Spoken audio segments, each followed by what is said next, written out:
जय हिंद, जय भारत। आज पाकिस्तान को लेके दो दो न्यूज़ है। और ये दो दो न्यूज़ में पहली न्यूज़ तो ये है कि ईरान के जो राष्ट्रपति हैं वो आजकल अपने दौरे पे पाकिस्तान आए हुए हैं।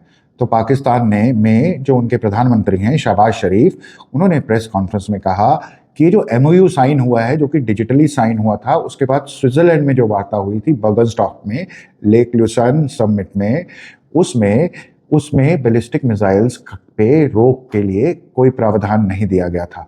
अब इसी की ही जो सहमति है पाकिस्तान के प्रधानमंत्री शहबाज शरीफ ने दोबारा दी है प्रेस कॉन्फ्रेंस में, ये बोल के कि बैलिस्टिक मिसाइल रखने का हक ईरान को भी है।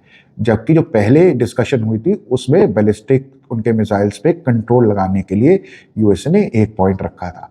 अब ये तो हो गया कि पाकिस्तान ने अब अपना अबू एक बार फिर बदल लिया है। यूएसए से हटा के वो अबू अब ईरान हो गया है। क्यों? क्योंकि उसको लग रहा है कि आज मैं अगर ईरान का साथ दूंगा, वो तो बॉर्डर के पास ही है, वो जो मेरे को ऑयल देगा, वो मेरे को कंज्यूमर ड्यूरेबल्स देगा, मेरे साथ इंपोर्ट करेगा, मेरे साथ एक्सपोर्ट करेगा। तो पैसों के लालच में अब इसने फिर अबू बदल दिया।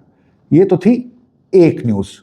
अब एक दूसरी न्यूज़ जो बहुत वायरल हो रही है वो है कि एक पॉडकास्ट के ऊपर एक वर्ल्ड के रिनाउंड इन्वेस्टिगेटिव जर्नलिस्ट हैं पेपे एस्कोबार। उन्होंने एक पॉडकास्ट में, जो कि मारियो नफाल्स के था, उसके पॉडकास्ट पे एक सेंसेशनल रिवील किया। वो सेंसेशन क्या थी? वो ये सेंसेशन था कि ये जो स्विट्जरलैंड में समिट हो रहा था उसमें पाकिस्तान के आर्मी चीफ यानी कि फील्ड मार्शल आसिम मुनीर और उनकी डेलीगेशन को असैसिनेशन यानी कि मारने का प्लान था। और वो भी किसका? इजराइल की मोसाद का। ऐसा एक सेंसेशन रिवील किया है पेपे एस्कोबार ने। अब ऐसा भी नहीं है कि उनकी बातों को उड़ा दिया जाए हवा में, क्योंकि वो एक बड़े माने हुए इन्वेस्टिगेटिव जर्नलिज्म है और उनकी बातों को हल्के में नहीं लिया जाता। और ये उनकी पूरी डेलीगेशन में था। चलिए, यहाँ तक एक रेवलेशन होता तो ये तो ठीक था, लेकिन उसके बाद जो पेपे एस्कोबार ने बताया, मैं उन्हीं के वर्ड्स कोट करके आपको बताऊंगा। जो उन्होंने कहा कि पाकिस्तान की इस्लामाबाद की सिक्योरिटी ने इसका जवाब ओमान के थ्रू इजराइल की एजेंसी मोसाद को ये भेजा है कि if you touch our delegation we are going to wipe you off the map, period. देखा, सुना, हंसी आई ना?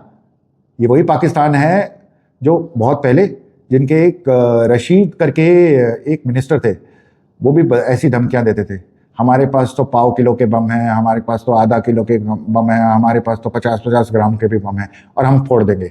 और इसी सीरीज में उनके फील्ड मार्शल आसिम मुनीर ने भी, जब उन्होंने ये ओहदा लिया था, तभी उन्होंने कहा था हमारा कंट्री टू नेशन थ्योरी पे है और हमारी बका पे आई तो हम उड़ा के सबको राख कर देंगे।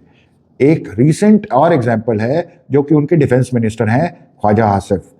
उन्होंने भी ये बोला था कि अगर, उन्होंने ये कमेंट बोला था इंडस वाटर ट्रीटी पे, कि अगर इंडस वाटर ट्रीटी को इंडिया ने रोका तो हम इंडिया के साथ लड़ाई कर लेंगे।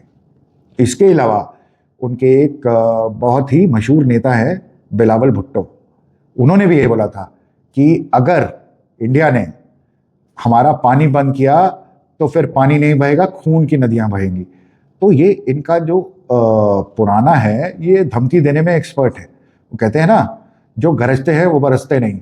तो ये वो वाले बादल हैं जो गरजते हैं, उनमें पानी नहीं है, बरसेंगे नहीं। लेकिन फिर भी अगर इस बात को आप इजराइल के मोसाद के प्रीव्यू से देखिए, तो इजराइल की मोसाद वर्ल्ड की one of the best intelligence gathering agency है। और इन्होंने पूरे अपने देश में ही नहीं, देश के बाहर भी, जहां भी इजराइल के दुश्मन होते हैं, वहां मोसाद ने कार्रवाई की है।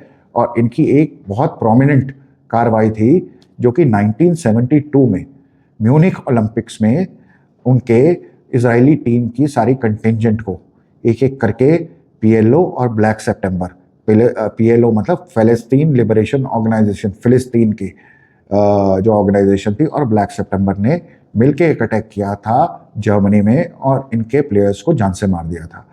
उसके बाद वहाँ की जो प्रधानमंत्री थी उस टाइम की, गोल्डा मायर ने एक प्लान सैंक्शन किया था मोसाद को, जिसको कि कहते हैं रैथ ऑफ गॉड या ऑपरेशन बैनट।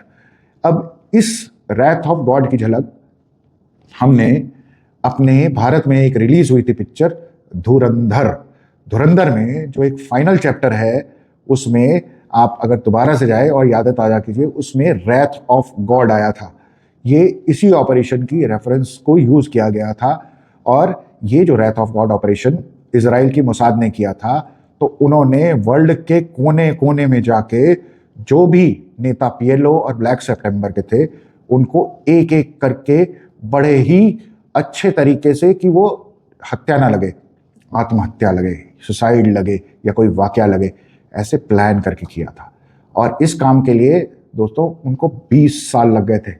तो इजराइल वो कंट्री है कि जो अपनी दुश्मनी भी तरीके और तहजीब से निभाता है, चाहे टाइम कितना भी हो जाए। अब अगर ये जो अफवाह कह लीजिए या एक कंफर्मेशन कह लीजिए या एक पेपे एस्कोबार ने एक रिवील किया है, तो अब तो हम यही कह सकते हैं पाकिस्तान के फील्ड मार्शल, जिनको कि वहाँ के प्रधानमंत्री ने भी कहा था एक बार जब ऑपरेशन सिंदूर हुआ था, उसके बाद उन्होंने कहा था ये तो हमारे कौम का फक्र है, फक्र है। देखा, एक वर्ड को इधर से उधर कर दो तो मीनिंग ही चेंज हो जाता है। तो अब तो हम यही सलाह देंगे कि भाई अगर आप मोसाद के रडार पे आ जाते हो तो टाइम चाहे कितना लेगी वो, लेकिन आप उनकी रेड लिस्ट में आ गए।